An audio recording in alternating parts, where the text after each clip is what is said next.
পেনশনারদের জন্য বড় সুখবর। অর্থমন্ত্রীর নতুন ঘোষণায় পেনশন ভাতায় আসছে বড় পরিবর্তন। নতুন বেতন কাঠামোয় বেসিক বাড়ায় পেনশন বাড়ছে হাজার হাজার টাকা, মিলছে বাড়তি চিকিৎসা ও সামাজিক সুরক্ষা সুবিধা। আরও বিস্তারিত থাকছে পুরো ভিডিওতে। আসসালামু আলাইকুম। আপনি যদি একজন সরকারি চাকরিজীবী হয়ে থাকেন, নবম পে স্কেলের আপডেট সবার আগে পেতে আমাদের চ্যানেলটি সাবস্ক্রাইব করে দিন এবং ভিডিওতে লাইক করে দিন। পেনশনারদের দীর্ঘদিনের অপেক্ষার অবসান হতে চলেছে। অর্থমন্ত্রীর নতুন ঘোষণার পর স্পষ্ট হয়ে গেছে পেনশন ব্যবস্থায় বড় ধরনের পরিবর্তন আসছে, যা সরাসরি প্রভাব ফেলবে লাখ লাখ অবসরপ্রাপ্ত সরকারি কর্মকর্তা-কর্মচারীর জীবনে। নতুন বেতন কাঠামোতে বেসিক বেতন বৃদ্ধির ফলে পেনশনের পরিমাণও উল্লেখযোগ্য হারে বাড়ছে। ফলে যারা আগে সীমিত আয়ে জীবনযাপন করতেন, তাদের জন্য এটি এক বিশাল স্বস্তির খবর হয়ে এসেছে। নতুন কাঠামো অনুযায়ী বেসিক বেতন গড়ে ২০ থেকে ৩০% পর্যন্ত বাড়ানো হয়েছে। এর ফলে পেনশন হিসাব করার ভিত্তিও বদলে গেছে। আগে যেখানে একজন অবসরপ্রাপ্ত কর্মচারী মাসে ১৫ থেকে ২০ হাজার টাকা পেতেন, সেখানে এখন সেই পেনশন বেড়ে দাঁড়াচ্ছে ২৫ থেকে ৩৫ হাজার টাকার মধ্যে। অর্থাৎ অনেক ক্ষেত্রেই পেনশন বৃদ্ধি পাচ্ছে ৮ হাজার থেকে ১৫ হাজার টাকা পর্যন্ত। এই পরিবর্তন শুধুমাত্র সংখ্যার মধ্যে সীমাবদ্ধ নয়, এটি পেনশনারদের জীবনের মান উন্নয়নে বড় ভূমিকা রাখবে। এছাড়া গ্র্যাচুইটি এবং অন্যান্য অবসরকালীন সুবিধাতেও আনা হয়েছে ইতিবাচক পরিবর্তন। নতুন নিয়ম অনুযায়ী চাকরির শেষ বেতনের উপর ভিত্তি করে গ্র্যাচুইটির পরিমাণ বাড়ানো হয়েছে। ফলে অবসরের সময় এককালীন যে অর্থ পাওয়া যায়, সেটিও আগের তুলনায় অনেক বেশি হচ্ছে। এতে করে পেনশনাররা তাদের জীবনের পরবর্তী সময় আরও পরিকল্পিতভাবে কাটাতে পারবেন। চিকিৎসা সুবিধার ক্ষেত্রেও এসেছে বড় সুখবর। নতুন ঘোষণায় পেনশনারদের জন্য স্বাস্থ্যসেবা খাতে বিশেষ বরাদ্দ রাখা হয়েছে। সরকারি হাসপাতালগুলোতে বিনামূল্যে বা স্বল্পমূল্যে চিকিৎসা সেবা পাওয়ার সুযোগ আরও বিস্তৃত করা হচ্ছে। পাশাপাশি নির্দিষ্ট কিছু বেসরকারি হাসপাতালেও চুক্তির মাধ্যমে কম খরচে চিকিৎসা নেওয়ার সুযোগ তৈরি করা হচ্ছে। এতে করে পেনশনারদের চিকিৎসা ব্যয় উল্লেখযোগ্যভাবে কমে আসবে। শুধু তাই নয়, সামাজিক সুরক্ষা কর্মসূচির আওতাও বাড়ানো হয়েছে। বয়স্ক ভাতা, বিশেষ সহায়তা ভাতা এবং জরুরি পরিস্থিতিতে আর্থিক সহায়তা পাওয়ার সুযোগও বাড়ানো হচ্ছে।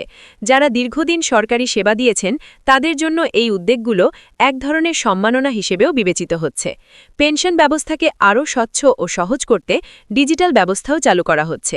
এখন থেকে পেনশন সংক্রান্ত সব তথ্য অনলাইনে দেখা যাবে, আবেদন করা যাবে এবং সমস্যার সমাধানও দ্রুত পাওয়া যাবে। এতে করে পেনশনারদের হয়রানি কমবে এবং সময় সাশ্রয় হবে। এই পরিবর্তনের ফলে দেশের অর্থনীতিতেও ইতিবাচক প্রভাব পড়বে, কারণ পেনশনারদের হাতে বাড়তি অর্থ আসায় তাদের ক্রয় ক্ষমতা বাড়বে, যা বাজারে চাহিদা বাড়াতে সাহায্য করবে। ফলে সামগ্রিক অর্থনৈতিক প্রবাহও গতিশীল হবে। তবে এই নতুন ব্যবস্থার বাস্তবায়ন কতটা কার্যকর হবে, সেটিই একটি গুরুত্বপূর্ণ বিষয়। অনেক সময় নীতিমালা ঘোষণা করা হলেও বাস্তব প্রয়োগে জটিলতা দেখা দেয়। তাই সংশ্লিষ্ট কর্তৃপক্ষের উচিত হবে বিষয়টি নিবিড়ভাবে তদারকি করা এবং যেন কোনো পেনশনার বঞ্চিত না হন তা নিশ্চিত করা।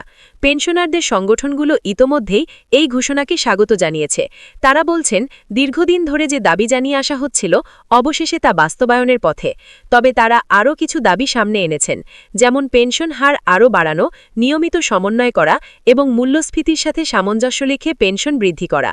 অন্যদিকে সাধারণ জনগণের মধ্যেও এই সিদ্ধান্ত নিয়ে ইতিবাচক প্রতিক্রিয়া দেখা যাচ্ছে।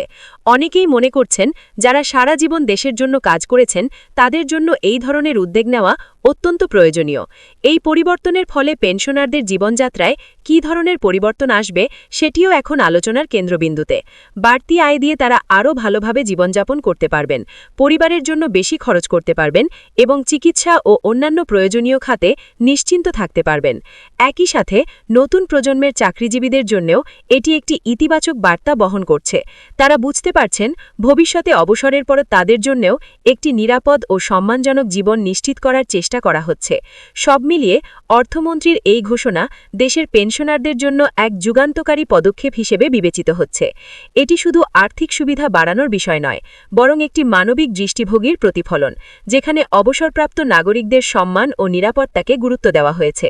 এই সিদ্ধান্ত বাস্তবায়নের মাধ্যমে যদি সত্যিকার অর্থে পেনশনারদের জীবনমান উন্নত হয়, তাহলে এটি দেশের সামাজিক ও অর্থনৈতিক উন্নয়নের ক্ষেত্রেও একটা বড় মাইলফলক হয়ে উঠবে। পরিবর্তনের এই ধারা অব্যাহত থাকলে ভবিষ্যতে আরও নতুন সুবিধা যুক্ত হতে পারে, যা পেনশনারদের জীবনকে আরও সহজ ও স্বাচ্ছন্দ্যময় করে তুলবে। তাই এখন সবার দৃষ্টি বাস্তবায়নের দিকে। কিভাবে এই ঘোষণাগুলো বাস্তবে রূপ পায় এবং কত দ্রুত পেনশনাররা এর সুফল ভোগ করতে পারেন। পেনশন বৃদ্ধি, চিকিৎসা সুবিধা, সামাজিক সুরক্ষা সব মিলিয়ে এই নতুন ঘোষণা পেনশনারদের জীবনে এক নতুন সম্ভাবনার দ্বার খুলে দিয়েছে। পেনশন বৃদ্ধি কার্যকর হওয়ার পর অনেক পেনশনারের জীবনযাত্রায় তাৎক্ষণিক পরিবর্তন লক্ষ্য করা যাচ্ছে। আগে যেখানে মাসের শেষ দিকে আর্থিক চাপ তৈরি হতো, এখন সেখানে কিছুটা স্বস্তি ফিরে এসেছে। নিত্য প্রয়োজনীয় পণ্য, ঔষধপত্র, চিকিৎসা সবকিছু সামলাতে আগের তুলনায় কম কষ্ট হচ্ছে। বিশেষ করে যারা পরিবার নির্ভর, তাদের জন্য এই বাড়তি পেনশন অনেক বড় সহায়তা হিসেবে কাজ করছে। নতুন এই ব্যবস্থায় শুধু পেনশনের পরিমাণই বাড়েনি, বরং প্রদান প্রক্রিয়াকেও সহজ করা হয়েছে। ব্যাংকের মাধ্যমে সরাসরি পেনশন প্রদান, মোবাইল ব্যাংকিং সুবিধা এবং অনলাইন ট্র্যাকিং চালু হওয়ায় পেনশনাররা এখন আগের চেয়ে অনেক দ্রুত ও নিরাপদভাবে তাদের অর্থ পাচ্ছেন। এতে করে দালাল বা মধ্যস্থতাভোগীর ঝামেলাও কমে এসেছে। অন্যদিকে সরকার ইতিমধ্যেই ইঙ্গিত দিয়েছে, ভবিষ্যতে পেনশন ব্যবস্থাকে আরও আধুনিক ও টেকসই করার পরিকল্পনা রয়েছে। নিয়মিত রিভিউ, মূল্যস্ফীতির সাথে সমন্বয় এবং নতুন সুবিধা সংযোজনের মাধ্যমে পেনশনারদের সুরক্ষা আরও জোরদার করা হবে। এতে করে পেনশন শুধু একটি নির্দিষ্ট ভাতা নয়, বরং একটি পূর্ণাঙ্গ সামাজিক নিরাপত্তা ব্যবস্থায় রূপ নেবে। সবশেষে বলা যায়, এই পরিবর্তন শুধু বর্তমান পেনশনারদের জন্য নয়, ভবিষ্যৎ প্রজন্মের জন্যও একটি ইতিবাচক দৃষ্টান্ত তৈরি করছে। অবসরের পর একটি সম্মানজনক ও স্বস্তিদায়ক জীবন নিশ্চিত করার যে প্রচেষ্টা শুরু হয়েছে, তা অব্যাহত থাকলে দেশের সামগ্রিক সামাজিক কাঠামো আরও শক্তিশালী হবে।